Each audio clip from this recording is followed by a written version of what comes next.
Just wanted to share with you about why business planning is so important for your business. So, hands up, who's got a business plan? And most people don't put their hand up on that point. There's over 50% of people don't have a business plan in business. It could even be more than that. So, a lot of people are just winging it with their business, hoping that their business is going to work out. Thinking, oh, God, that document, yeah, I'll do it one day. Or right at the start of their business, they'll have created a really big document about their business and then never look at it again because it's such a wieldy document that's going through. So which one are you? Have you got one or you haven't got one? You've got one that you did a while ago and you've looked at it again. So when you're looking at business planning, one of the reasons why it's so important is by having a plan, you can spot if things are not going to go your way. You might be missing out a key stage of what's going on. You might not be looking at the finances in enough detail. You might not look at how to network to get enough business in. There are lots of different reasons for that planning. Also, for the law of attraction to work properly, if it's written down, you're more likely to achieve the thing that you're trying to achieve. So when it comes to planning, you do want to have that awareness of what your overall vision is. So people often talk about what your why is, why you're in business, why, what you're doing this for. And I believe you have two whys. We have a why as in what motivates us. So we might be motivated by earning money to send our kids through private school, for example, because we think education is important. Or the second why is actually more of a spiritual why about what you're on the planet for, who you're here to serve. And that's a much deeper why about linking into your values and what's important to you and your life purpose, your spiritual mission is all part of that aspect of it. Now, when it comes to planning, most people have not written out a plan of their vision for year 1, year 3, year 5, year 10. And when you haven't done that, you can miss crucial stages out of your business, but also give yourself a really hard time going, God, this doesn't work. Why isn't it working? Well, actually, you were planning too much. Within your vision over a 10-year period, you need to bring in what's going on in your business, but also have reality about you've got a home life too. So if you're trying to birth a book at the same time as birthing a baby, probably not a good plan. If you know that you've got elderly parents going into care, then planning to do a big project at the same time as that going to happen, if you know roughly when that might happen, you do need to plan for these things because you will be more distracted and not able to do things. But it's also making sure you have a life, because your life actually empowers you through your business. So if you're so business focused, I will be off the ball at home, and therefore will spend less time with your kids. You'll miss time with your wife. You might just divorce you because you don't spend any time there. So it's about having that awareness about what's going on in your planning for your business, about where you're going. So understanding what that overall vision is linked into what you're here for, what you want to achieve through your business as well. And I believe there are several different types of projections that you need to look at as well. So the first one is about the visionary projections. And this is where, I say about having a vision board, why it's so important. This is our reticular activating system here. We want to be able to be seeing in our mind the things we're looking to achieve in our personal life and our work life. So if you're wanting to win an award, for example, then you should have on your vision board an award symbol so it's actually making you think about, well, how am I going for an award, so you can actually manifest that particular thing. And to manifest things, you've got to be high energy. You've got to have got rid of sort of negative things, so you actually are high energy, of your positive, you're giving, you're loving, you're not living from fear, you're being in a much better space, manifesting the things that you're wanting to. And the vision of being visionary projections are actually spending time visualizing and seeing in your mind how you want things to be. What's the next stage you need to do? And also in our visioning, we can also be visioning what maybe blocks are there. So we see the blocks and think, well, okay, so what is it that I need to do to get over that block? And that could be a financial block, it might be an emotional block, it might be people in your life who are blocking your success. And that leads on very nicely to emotional projections. that we give off from our mind that will also block your success as well. So you want to live in the present, that's in the here and now, like me doing this video now, that's in the here and now. But our mind actually ping pongs between the future, which is, into anxiety because that'll make it feel uncomfortable because we're ahead of ourselves. But also we ping pong into our past and past lives as well, potentially. So if you're not able to move forward, you're procrastinating about things and you're overthinking things, etc., actually that'll be something about the past you've not let go of, and you are emotionally projecting in your mind out into your reality, and that will stop things that are actually happening. So if you look at those projections and look at what you are projecting, think, well, I'm not actually getting the right results here, then that means some of your planning will not be correct. And also you need to understand more about your emotions and understand how emotion you're projecting. So if you're turning up at a stall, for example, you're at an event, you've got a stand, and you're looking and thinking, everybody else has got loads and more customers than me, haven't they? Everybody's selling more than me. I'm not doing very well. And you're too busy on your phone and not really, sort of seeing people going past or engaging them, etc. Well, you're emotionally projecting that to happen. Now, you can't just emotionally go, yes, okay, this is exactly how I want, and it's not an exact science. But emotionally, if you are going into fear or negativity or anxiety or self-doubt, you will actually do worse on your stand or in your business, because your emotions will bring down that manifestation and what your ability is to manifest the things you're wanting to, because you have to be high positive emotions to manifest the things you're wanting. You have to be able to embody those things that you're wanting and it just expecting those things to happen, quite frankly. Yeah. So it is a journey of uncovering what those emotional projections are. I was a massive self-saboteur. I talk an awful lot about that in my book, Are You Worth It? And if you haven't read it, go and read it to learn about some of the things you might be sabotaging. And it's about understanding that emotional side, understanding what maybe you're going through. And if you are suffering from depression, it will be repressed emotions that you have from the past, different things that have gone. It could be something to do with your business, something to do with your personal life that's happened. It could be to do with your childhood that's actually stopping that growth. It might be your parents have said, you'll never be a success, you'll never amount to much. And that can be so hurtful, parents saying that to children, but they often do. Careers advisors also say some dodgy things to people as well. So, and we take that on as a normal thing, going, you keep going, I just can't quite make it, because your mind is still repeating that pattern. You haven't dealt with that emotional issue, that emotional projection that you're putting out into the universe. So another projection is also about understanding being in alignment with your spiritual mission, but also in line with your finances.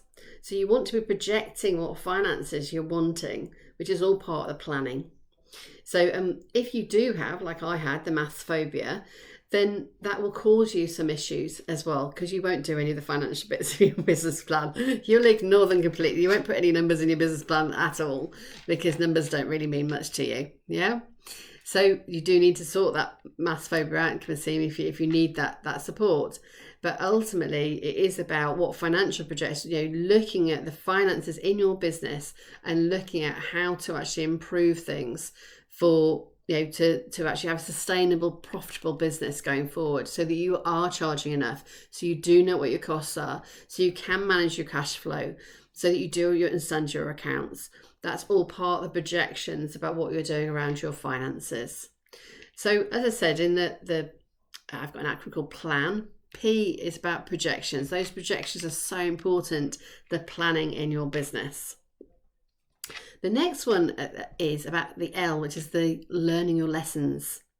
So in planning, you can see whether you actually are, creating issues for yourself. You can see if things are repeating, because you might be part of your planning might be looking at trends and seeing if certain things happen. If you notice that you're not getting any sales through the summer, you might go, well, nobody ever buys in the summer. But actually, that could also be an emotional projection. That is a limiting belief saying that people don't buy during the summer. Now, it's not saying that some people don't go on holiday, But if you've got a large enough target market and you're actually building your business in the right way, then you will have a large target market that you can actually pool of people you can sell to. So look at the lessons that you need to learn through your planning. So if you might be missing different stages out of what you need to do as part of your planning.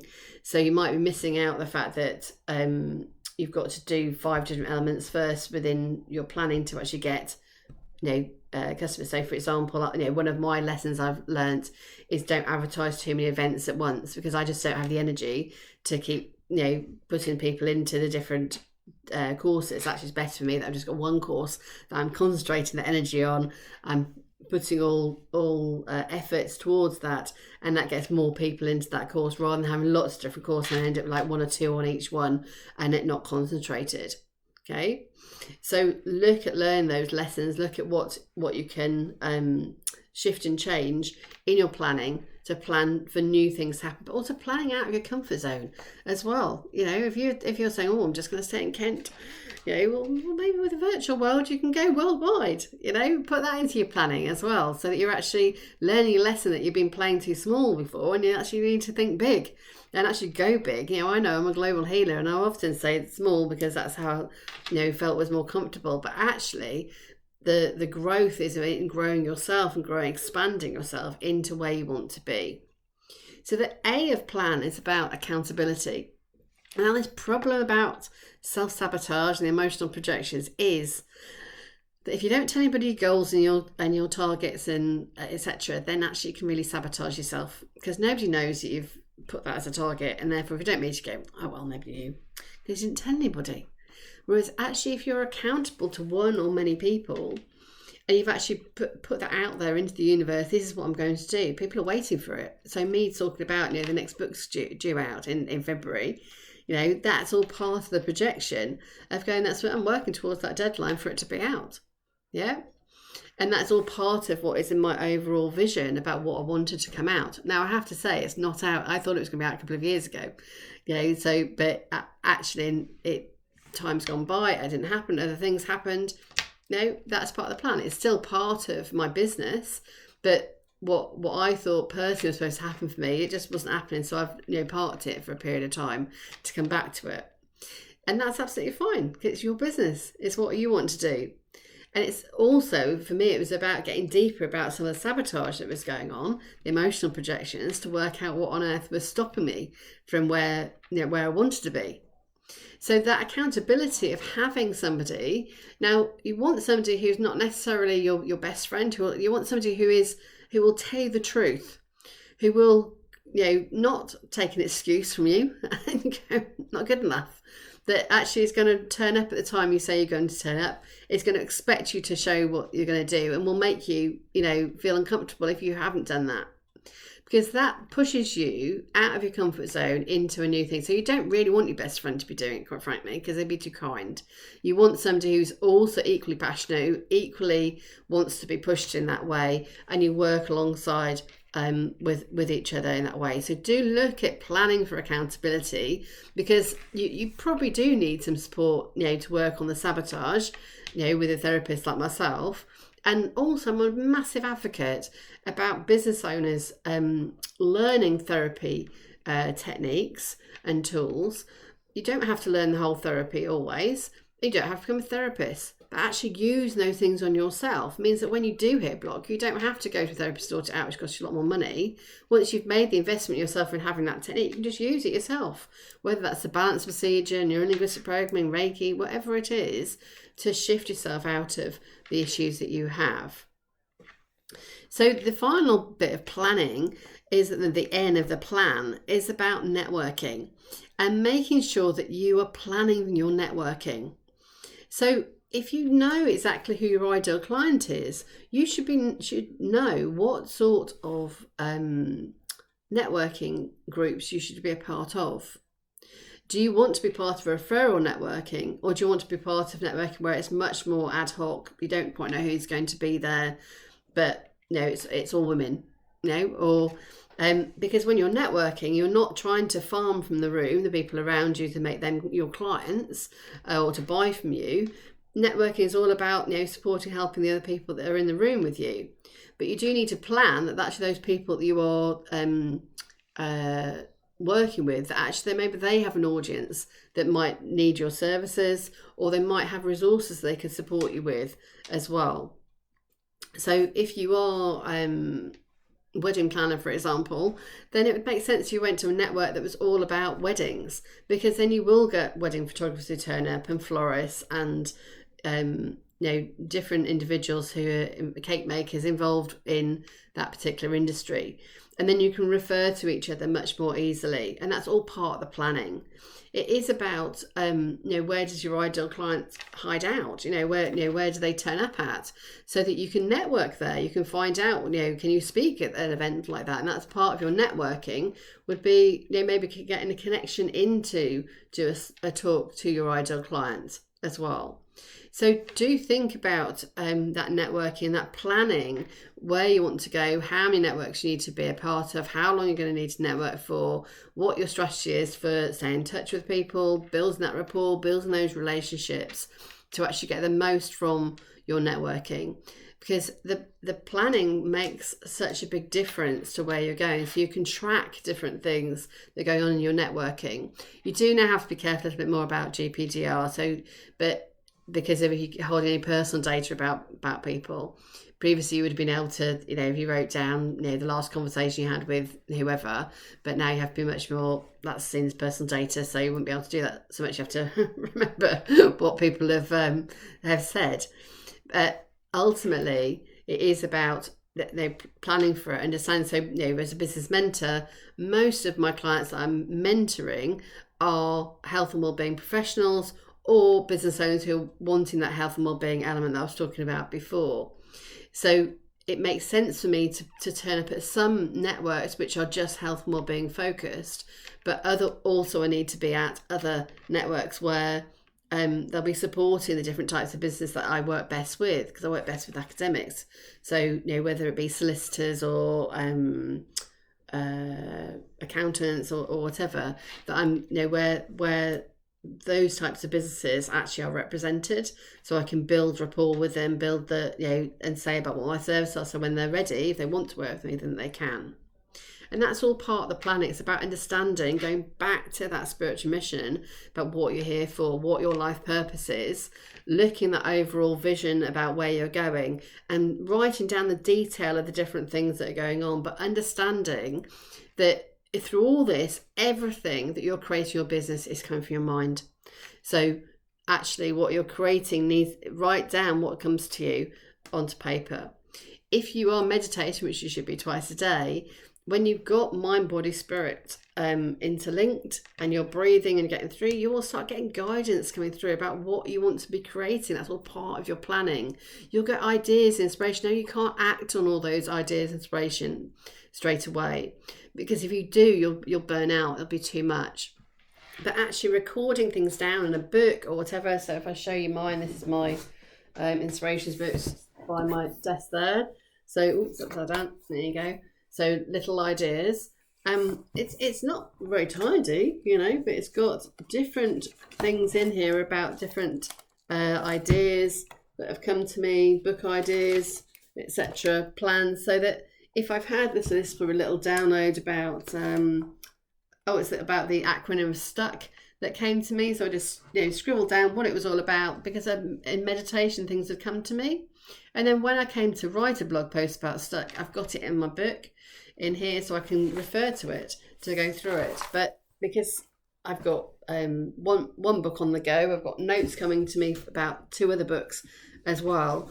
But I've got to have a life as well. So the part of the planning is have a book where you can write things down. I just put notes in it.